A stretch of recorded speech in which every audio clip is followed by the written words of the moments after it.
We're the ones doing the work. We're tearing off the roof. We know the codes. We know the OSHA violations. We know what it costs to pay that guy.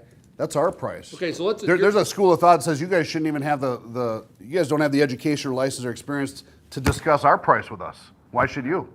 Why should a desk adjuster? Why should even a public adjuster who's never done a roofing project before? They read about exactly stuff.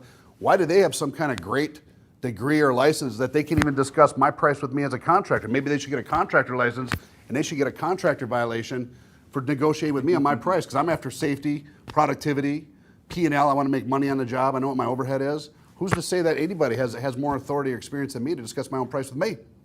Well, that all goes to you and your right. insurance. Well, think but about I it. have it with. There's a contract between my client and the homeowner and the I know, insurance company, and that's the I agree. Look, we have a lot of public adjusters that come to our forum and our network. I want them to have that business. We don't want to attack their business. I just think that the vague term negotiated claim is being misused to make people think suddenly you can't act as an American citizen or an entrepreneur. And that's what we have to be careful of, because that violates the Constitution. Remember, pure pricing, right? Just the pricing issue, talking about your estimate. But then we have the more common issue is whether the roof is damaged. All right, so the contractor's up there saying, that's hail damage. All right, is that a coverage question? It is a coverage question. No, not necessarily.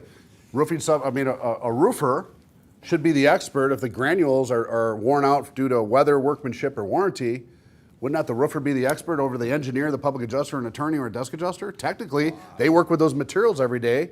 They should be able to say openly with their opinion whether or not they believe the damage is due to this without being in fear of a fine or jail or something like that. That bleeds into the coverage question. Now coverage, I agree. No, coverage, I agree. What's physical loss or damage? You should pay for this. That's in your policy. Yeah, we get that, but hey, I think this is hail damage. Take the AOB out of it. The average contractor doesn't know anything about insurance restoration. Let's say Florida, he's going to start ripping off that roof. You got all kinds of code issues in Florida. I own a home in Florida. Its roof's in production right now.